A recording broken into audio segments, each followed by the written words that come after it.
करेंगे। सो 6 सेंटीमीटर मैंने इसको ट्रांसफॉर्म कर दिया, ठीक है, ट्रांसफॉर्म हो गया, ओके कर दिया मैंने, ठीक है।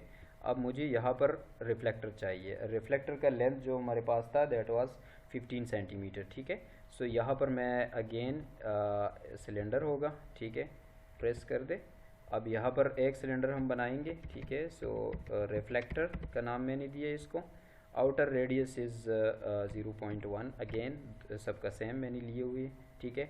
और डब्ल्यू डायरेक्शन में हम जाना चाहते हैं, सो डब्ल्यू डायरेक्शन और डब्ल्यू मिनिमम जो हमारे पास है दैट इज़ -7.5 हो गया, ठीक है।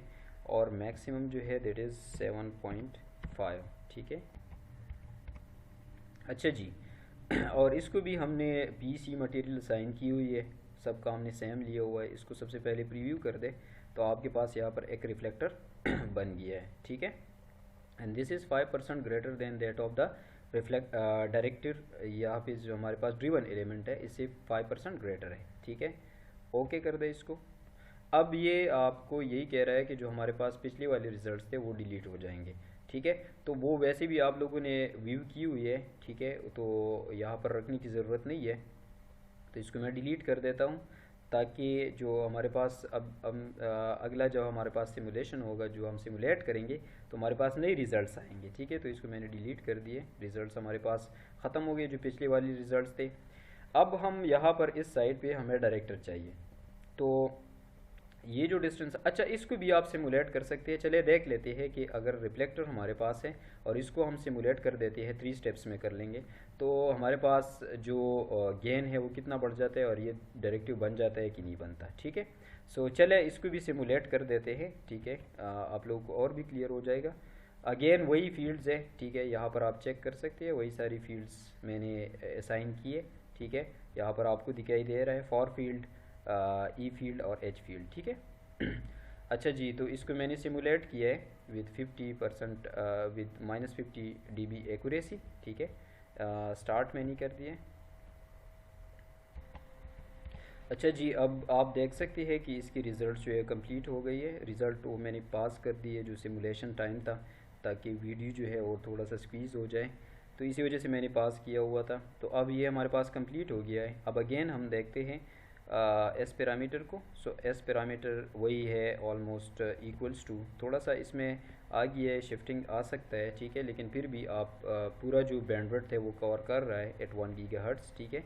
और हम जो इंटरेस्टेड है वो फॉर फील्ड में है, तो आप यहाँ पर देख सकते हैं। अच्छा, अब पहले वाले के मुकाबले में अब आप ये देखें कि ये थोड़ा सा आपको डायरेक्टिव जो है वो दिखाई दे रहा है, जिस तरह आपके पास यहाँ पर स्लाइड में मैंने शो किया था ये वाला, ठीक है। ये तो चूँकि डायरेक्टर का है और हमने रिफ्लेक्टर यहाँ पे यूज़ किए है, ठीक है, लेकिन फिर भी आपको सिमिलर रिजल्ट्स जो है वो नज़र आ रही है, ठीक है। सो यहाँ पर अब इसका गेन कितना बढ़ गया है, दिस इज़ 5.9, ठीक है ना। यहाँ पे भी मैंने आपको शो किया था कि इसका गेन भी 5.7 समथिंग है। यहाँ पे गेन जो है ये भी बढ़ गया है, ठीक है ना, एट 1 गीगाहर्ट्ज़ गेन बढ़ गया है। सो ये इस तरह के मतलब आप पॉसिबिलिटी है जो अगर आपके पास रिफ्लेक्टर लगा लेते हैं, ठीक है, तो आपके पास गेन जो है वो बढ़ जाता है, ठीक है ना। तो इससे आपको अंदाज़ा हो जाता है कि ये अब हमारे पास जो पैटर्न है ये थोड़ा सा डायरेक्टिव बन गया है। अब अगर आप इसका पोलर प्लॉट देखें, सो वही पोलर प्लॉट्स, इसी तरह के पोलर प्लॉट्स ये भी देखें, ये थोड़ा सा कम हो गया है, ये जो आपको दिखाई दे रहा है ये वाला पोर्शन जो है थोड़ा सा कम हो गया है। और बीम विड्थ जो है, बीम विड्थ भी थोड़ा सा कम हो गया, मतलब कि एंटेना जो है अब more directional than that of the previous case. अगर आप डायरेक्शनल बना लेते हो तो इसी वजह से ये जो बीम विड्थ है ये भी कम होता जाएगा, ठीक है।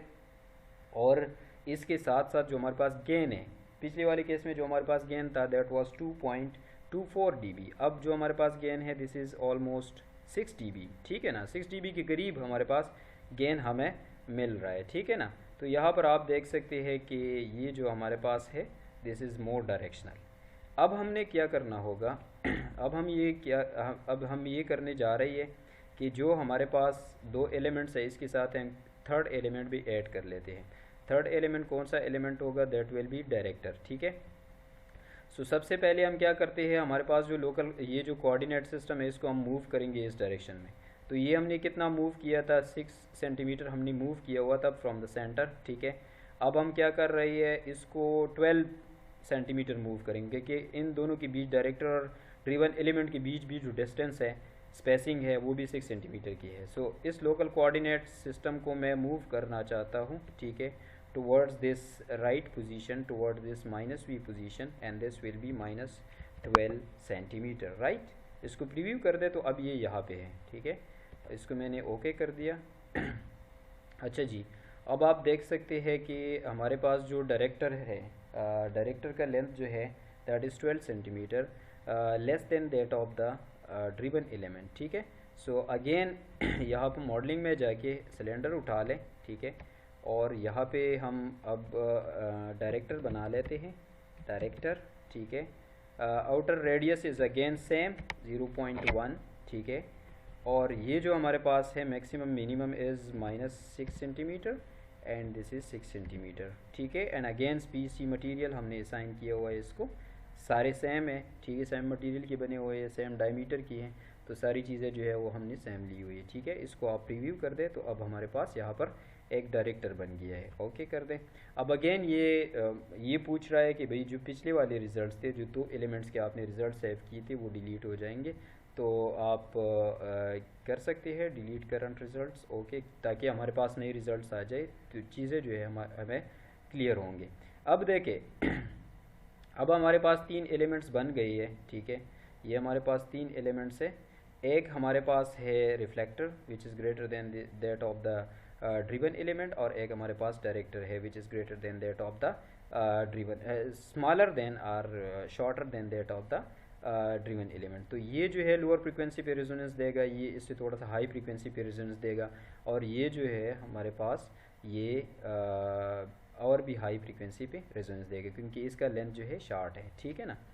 अब हम क्या करने जा रहे हैं, अगेन इसको सिमुलेट करेंगे और देखेंगे पिछली वाले में जो हमने किया 2 एलिमेंट का, इसका गेन जो था दैट वाज 5.9 dB, ठीक है, ये आपको याद रहना चाहिए। और इससे पिछले वाला जो था दैट वाज 2.24 dB, तो क्लियर डिफरेंस आपको नज़र आ रहा था। और बीम विड्थ जो इसका था दैट वाज 70.7, मतलब ये है कि, और पहले वाले का इससे ज़्यादा था, वो मुझे एग्जैक्टली याद नहीं है, आप जब डिज़ाइन करेंगे तो सबसे पहले वो देख ले कि वो कितना है, ठीक है।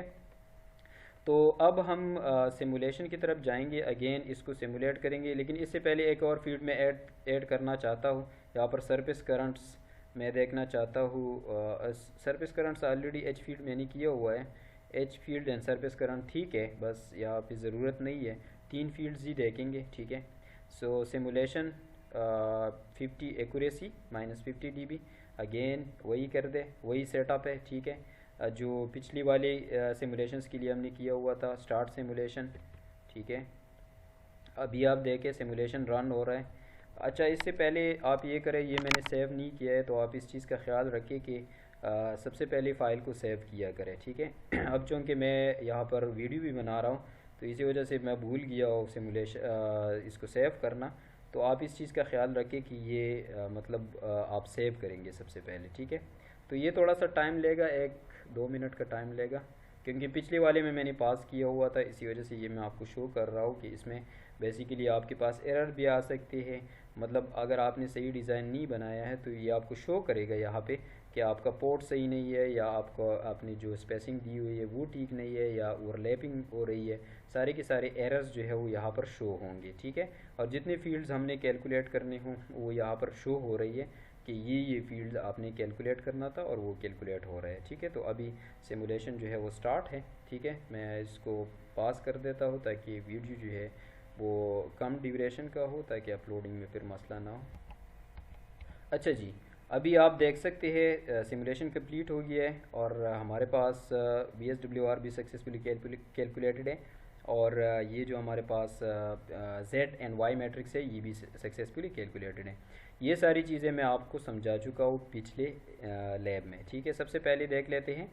सो इससे ज़्यादा फ्रीक्वेंसी पे ये रेजोनेंस आपको दे रहे हैं, ठीक है। सो 0.97 ऑलमोस्ट इक्वल टू 1, ठीक है।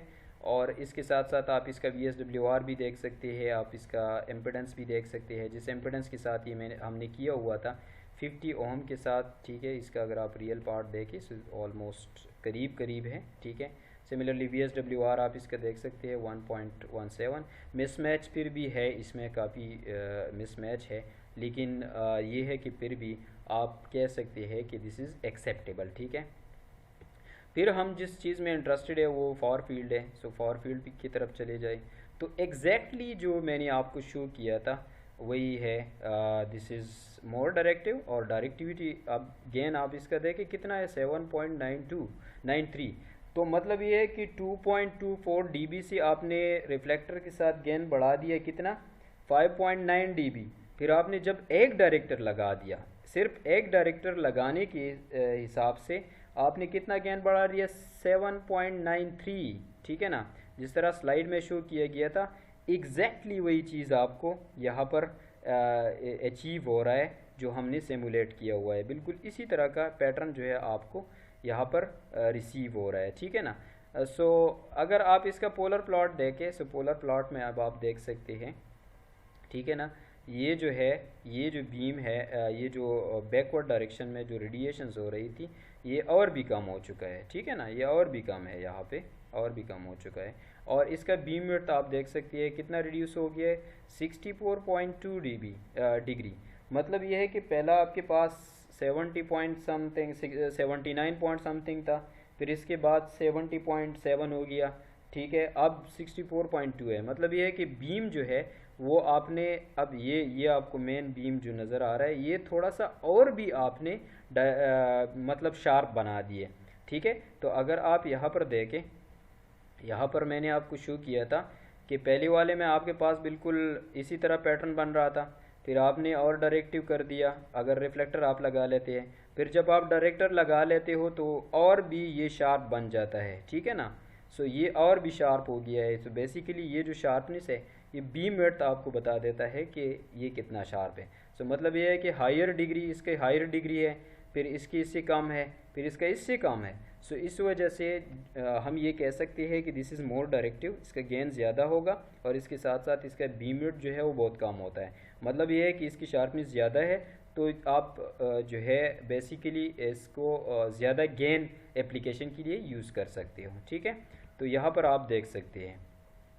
सिमिलरली अगर हम इसकी करंट या सरफेस करंट्स देखना चाहिए तो सरफेस करंट्स भी आप इसकी देख सकते हैं। यहाँ पर 2D 3D रिजल्ट्स में चले जाएं, ठीक है ना। यहाँ पर सरफेस करंट्स आप इसका देखें, सरफेस करंट पे क्लिक करें, ठीक है। तो हमारे पास ये सरफेस करंट्स है, इसको थोड़ा सा जूम इन कर दें, ठीक है। सो ये हमने एक्साइट किया हुआ है, ठीक है, ये हमने एक्साइट किया हुआ है, ये आप देख सकते हैं। प्रॉपर्टीज़ में जाके इसको स्टार्ट कर दें तो जिस तरह हमारे पास फील्ड्स होते हैं जो डाईपोल एंटेना का अगर आप लोगों को याद हो, सो एग्जैक्टली वही है, वही सारी चीज़ें हैं, ठीक है, एक डायरेक्शन में और फिर दूसरी डायरेक्शन में, ठीक है। जो करंट्स है वो यहाँ पर आपको मिलेंगे। सिमिलरली आप ये भी इससे वेरीफाई कर सकते हैं कि एट द सेंटर करंट की डेंसिटी जो है या करंट जो है यहाँ पर मैक्सिमम है, और जब हम एजेस की तरफ जाएंगे तो यहाँ पर करंट मिनिमम आपको मिलेंगे, ठीक है। लेकिन अगर वोल्टेज के केस में इसका अगर आप ई फील्ड देखना चाहते हैं तो ई फील्ड उल्टा होगा, यहाँ पर आपको मैक्सिमम मिलेंगे, ठीक है, यहाँ पर आपको मैक्सिमम मिल रही है और सेंटर पे आपको मिनिमम मिलेंगे, ठीक है। यहाँ पर आपको मिनिमम है, ये जो रेड में आपको शो किया गया है दिस इज़ मैक्सिमम, ठीक है, और बाकी जो है ये मिनिमम है। तो एजेस पे आपके पास ये मिनिमम और मैक्सिमम को शो किया जाता है। सिमिलरली आप एच फील्ड और एच फील्ड भी देख सकते हैं। सो एच फील्ड जो है यहाँ पर है, यहाँ पर आप शो कर सकते हैं, ठीक है, सरफेस करंट से आपको और भी क्लियर हो जाएगा। तो ये हमने एक्साइट किया हुआ है और इसकी वजह से ये जो दोनों एलिमेंट है ये भी पैरासिटिकली कपल्ड है, ठीक है, इलेक्ट्रोमैग्नेटिकली कपल्ड है, तो ये भी एक्साइट है और ये भी कंट्रीब्यूट कर रहा है ओवरऑल रेडिएशंस में, ठीक है। सो इसी तरह के आप भी बना सकते हैं, एंटेनास डिज़ाइनिंग कर सकते हैं, ठीक है, डिपेंड करता है कि आपकी रिक्वायरमेंट क्या है और ये स्पेसिंग और डायमीटर पे भी डिपेंड करता है। तो आप लोगों का जो असाइनमेंट आपको मिलने वाला है, तो असाइनमेंट में बेसिकली आप लोगों ने क्या करना होगा, एक 3 एलिमेंट या 4 एलिमेंट एक पैरासिटिक एरे एंटेना डिज़ाइन करना होगा और इसमें आप लोगों ने देखना यही होगा कि आपका गेन कितना बढ़ जाता है, फिर आप स्पेसिंग कम या ज़्यादा करेंगे कि इस पर क्या फ़र्क पड़ता है स्पेसिंग पे, तो वो भी आप लोगों को क्लियर हो जाएगा। तो आज के लैब में इतना ही था कि मैंने एक बेसिक एंटेना बना ली, पैरासिटिक एरे एंटेना या यागी एंटेना आप कह सकते हैं। तो किसी भी एप्लीकेशन के लिए अगर कोई भी फ्रीक्वेंसी आपको दिया जाए तो उस पर्टिकुलर एप्लीकेशन के लिए आप पैरासिटिक एरे एंटेना पर डिज़ाइन कर सकते हो, ठीक है। इसमें कोई इतना इशू नहीं होगा। सो इसमें जितने सारे डिज़ाइन स्टेप्स थे सारी की सारी डिज़ाइन स्टेप्स मैंने आपको बता दी। अब आप लोगों का काम ये है कि असाइनमेंट जो मैं अभी टीम में मैं अपलोड करूँगा, तो वहाँ पर आप देखेंगे कि रिक्वायरमेंट हमारी क्या है, ठीक है, और कौन कौन सी चीज़ों को हमने फाइंड आउट करना है। तो सबसे पहले आपने देखना ये होगा कि कौन सी फ्रीक्वेंसी है, फिर इसके बाद हम ये देखेंगे कि हाँ जी ये फ्रीक्वेंसी है, इनसे सारी कैलकुलेशन करेंगे, फिर रिक्वायरमेंट हमारी क्या है। लेट से अगर मैं आपको ये कह दूँ कि मुझे इतने गेन का एंटेना चाहिए, तो सबसे पहले तो आप लोगों के सामने वो टेबल होना चाहिए जहाँ पे सारी चीज़ें मेंशन की गई थी कि अगर इतना हमारे पास इतने एलिमेंट्स हो तो ये इतना हमें गेन देगा। तो असाइनमेंट पे इस तरह की चीज़ें जो है मैं आपको दूंगा, जो आपका लैब असाइनमेंट होगा तो वो वहाँ पे क्लास में भी आप लोगों ने प्रैक्टिस करना होगा, और इसके साथ साथ जो आपका होम असाइनमेंट है वहाँ पे भी पूरा असाइनमेंट बना के फिर आपने अपलोड करना होगा, ठीक है। तो आज के लिए इतना काफ़ी है। ये आप देख ले, वीडियो पूरा देख ले, ठीक है। जहाँ पे भी आपको कोई इशू आ रहा है वही नोट करते जाए, तो इंशाल्लाह जो इंटरेक्टिव सेशन है इसमें सारी चीज़ें जो है वो डिस्कस कर लेंगे। Thank you very much.